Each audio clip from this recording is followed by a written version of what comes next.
Well, hello there, YouTube. I'm continuing a beautiful ride, and it looks like it's about 55, I guess now. It was 56 just a little bit ago, but I've been in the shades. The sun's probably having some effect on it. But with Mount St. Helens sitting there, the invisible mountain that you can't see, she's poking up over that mountain range there. I'm out goofing off on the iron. Every time I ride this iron, I wonder why I don't ride it even more than I ride it. This thing is so much freaking fun. So my wife is up here at her friend's house, and they're experimenting with that horsehair pottery with their fancy new kiln that she's got. She's already done a few of them and posted them on Facebook, Kelly's friend, and looks pretty wild. There's my old Honda Element parked out there in the field. I wonder if I should drive in there and say, hey, howdy, road. They're doing their thing.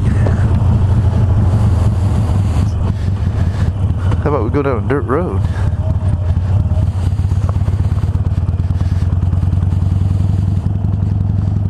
She's probably going to come running out and going, I hear him. Mount Rainier there that I point it because every once in a while you can see it, so I'll go through the trouble of pointing it out. Oh, look at that beautiful field. I'm not sure what that is growing. Looks like wheat to me. Early stages of wheat, but it's wheat nonetheless. Yeah, that's wheat, isn't it?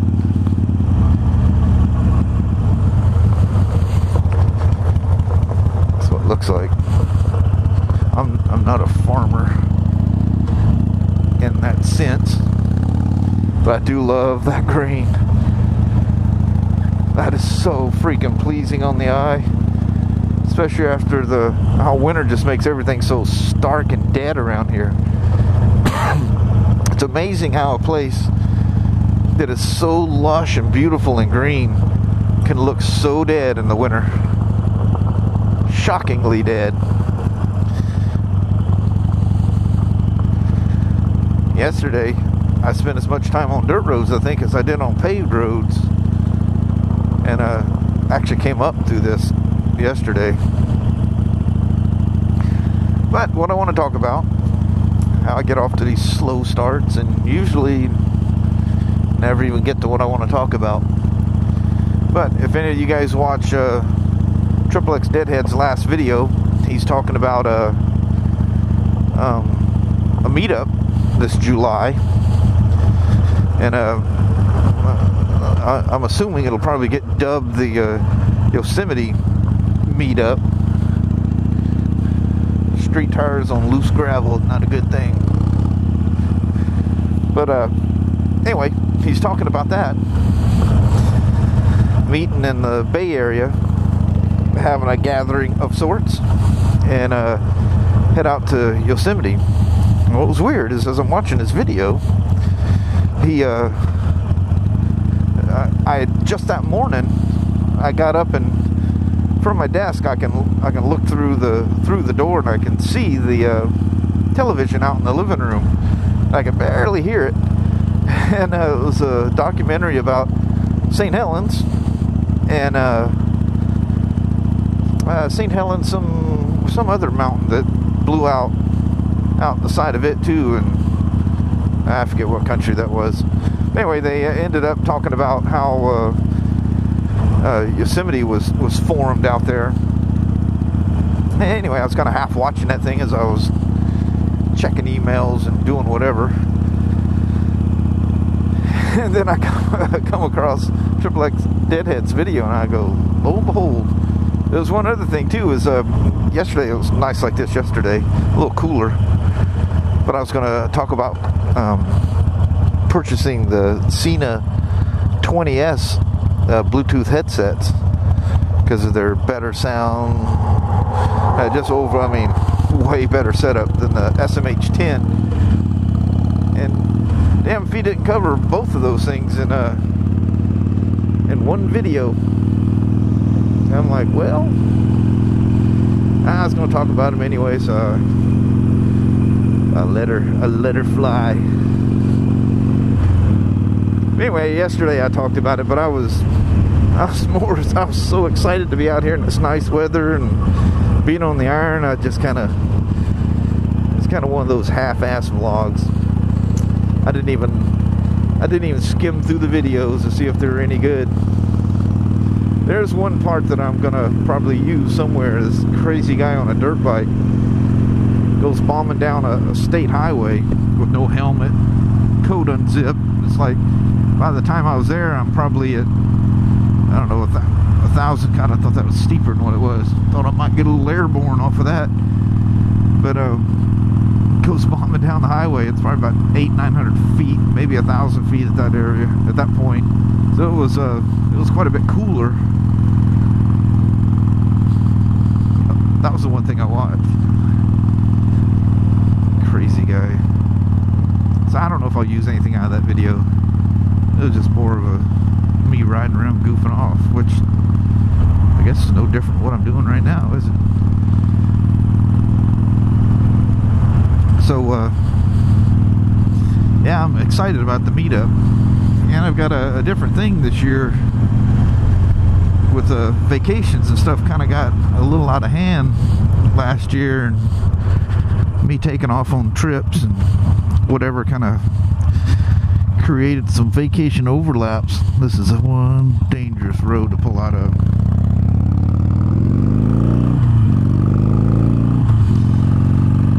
Cars are going flying around that corner. So by the end of March, I need to kind of tentatively figure out my my plans and trips or whatever I'm doing this year. Let them know what times I'm going to be gone. So I do need to get in touch with XXX and try to sort out some kind of a time frame, you know, first week, second week, third week, fourth week, whatever. He's talking about a 3-day ride, which I can make it down to his place in a day. It'd be like doing half of one of my trips, going to Durango and then going to Utah, a little bit further, because the first leg was 654, I think, going from my house to Twin Falls, Heidi ho. And the Bay Area is about 700 miles away. I can do it. I'll be burnt the hell out, but I can do it. So that would leave me more time to spend down there. That's a little 250 Ninja. So that guy just shot down this way. Is this a road out to somewhere? Do road. Well, let's see where do. You know what? I better pay attention to where the hell my gas is at. Where am I anyway? Oh, I'm out by my area. Where's this gonna take me, I wonder? Ooh, do we got a creek right here?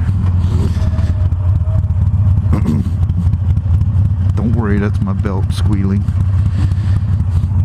I gotta reapply some BRP grease to it.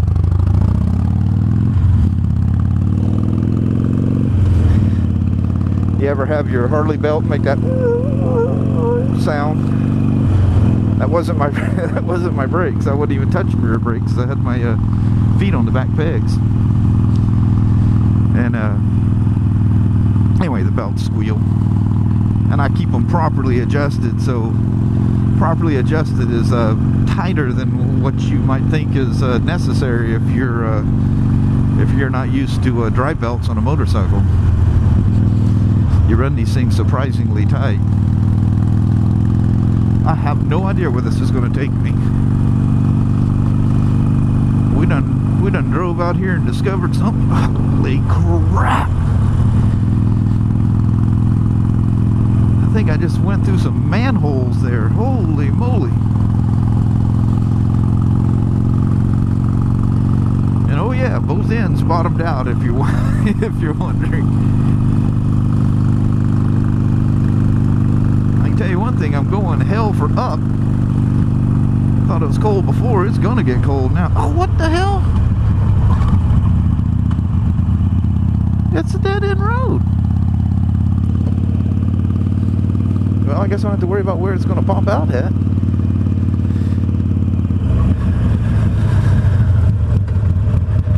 Look at these people living out here all alone. They say, I feel so all alone. So now you get out here and these people have very, very distinct posted no trespassing signs. If you live this deep in the woods, they're probably well armed, I would imagine. Ooh, that's a nice downhill. I'd love to fly down it, but I don't know if I got the same holes on this side. I don't want to be getting no suspension bouncing going here and get me out of sorts or make me seat bounce. Next thing you know, you see me riding in front of the bike or something. Those things are never good. Oh, yeah. Some big holes. But anyway, if any of you guys are in the Bay Area, I don't know what the story is. I mean, he openly announced it, so I don't know if it's an open invite or what. I do need to chit chat with him. You don't want these things to get too crazy. Things get a little out of control sometimes. It's hard to get gas and hard to eat because, you know, you surprise restaurants and stuff when all of a sudden, you know, 50 bikes show up. When we plan these group rides, like with the Harley groups and spiders and stuff like that, we road captain or whoever does it, you know, plans the route or tentative route, and there is, you know, gas stations and restaurants that are forewarned that we're coming, and you know, they say, you know, we'll be there 12:30, 2 o'clock, whatever the case may be, and do be prepared because there's about 40 or 50 hungry bikers going to show up.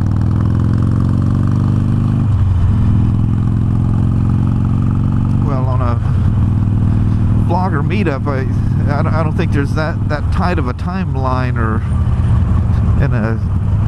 generally, if you plan these things out too much, it takes the fun out of it. But there's always going to be people in the crowd that want everything to the minute. I need to set my schedule here so I know where I need to be at a given time, you know. You know how it is, you get all them different personalities together, things get sideways. So there'll be those that want it to be planned within the minute. And then people like me that just don't care. Just let whatever happens happen. If we don't make it to our destination because we found something cool to check out or hang out, or a cool road that went 50 miles out of the way and now we got to go 50 miles back to get to where we, you know, turned off from, I'm totally cool with that. That's kind of the idea of like a vacation and having fun. Just let whatever happens happens. There's two things, the only two things I gotta abide by is when I can leave and when I have to be back. Whatever happens in between happens. If I, you know, have like an idea in my head, you know, I want to go see this, I want to go see that, I want to go see this, that's 100%, you know, up in the air. If I make it, I make it. If I don't, I'll do it another time. I don't know how you guys are about that. That's just me. Drives my wife nuts. But, you know, we go on vacations and stuff, it's kind of the same way. She's kind of, you know, everything in my life at work is all about schedules and timing, and when I'm doing stuff on my own, it's whatever happens, happens. It is downright cold back in these woods. Yeah, it's dropped to like 52 now. 51, 52. But I dropped an elevation. It shouldn't kick back up. That's one thing about the GoPro and the Super View. talking about weird things that it does or can't do, is it doesn't give you the sense of going up and down hills.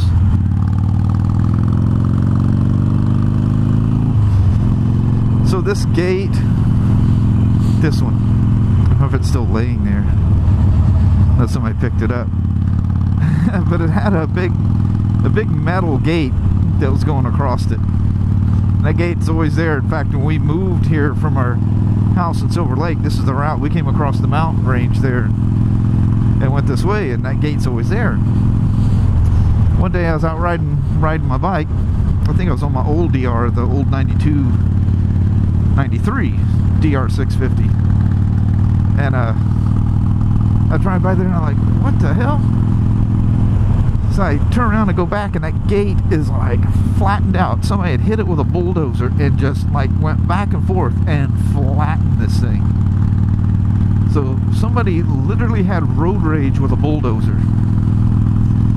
I don't know if you know, somebody locked it that wasn't supposed to lock it, or who knows, maybe the land was being leased out to somebody and they weren't supposed to lock it and the owner came by. Who knows what the story is. A Goldwing and a CB750 Nighthawk. CB750 SC, I believe is what they refer to that. That engine and that whole platform stems from the 84 CB700 SC Nighthawk S. And the Nighthawk S was a sporty version. Even though the motor was similar, the motor was different. But it was the idea for that came from the CB650 SC. Now they made two 650 Nighthawks. There was the old twin cam, old tappet lock nut, 2-valve heads, and the one that was the last one of those, I think, was 82. In 83 they came out with the and that was just called the CB. Oh no, it was an SC also. It was actually a beautiful bike and a really good bike, but the twin cam with the hydraulic valve adjusters and everything, the HVAs, whoa, that thing was, at the time, that was a fast motorcycle. Fun motorcycle too. But anyway, that came out in 83 and 84. They came out with the Nighthawk. They just called it the Nighthawk S. It was a CB700 SC, and it met that tax tariff thing that was going on that Reagan enacted to try to save Harley Davidson, because Harley Davidson was American icon company that was flailing because the Japanese were taking over. Now, working in a Japanese shop, I resented Harley for doing that greatly, because it caused all the cool bikes to go really expensive. And in 83, I decided a 750 Interceptor was what I was going to use to road race the 84 season. So when the 84 750 Interceptor came out, it cost me, good lord, like $1,500, $2,000 more than it did the year prior. If I wanted the same price as the year prior, I had to buy the 700 Interceptor, which the difference in power was phenomenal. I mean, it was like going from a 250 to a 650. A massive difference in power. So anyway, let me know what you guys think about the Yosemite Meetup 2015. If you're thinking about coming, if you're not close on the West Coast, if you're going to come over or come down, come up, wherever you're at, it'd be cool to hear about that. This is not my doing. This, you know, this is being planned by XXXDeadhead and Gabe, I'm sure. But I plan on attending. So until then, until the next episode, I will talk to you guys later. Farmland, USA, and it is nice out here, real nice. So I'll talk to you guys later. Take care now. Bye bye now.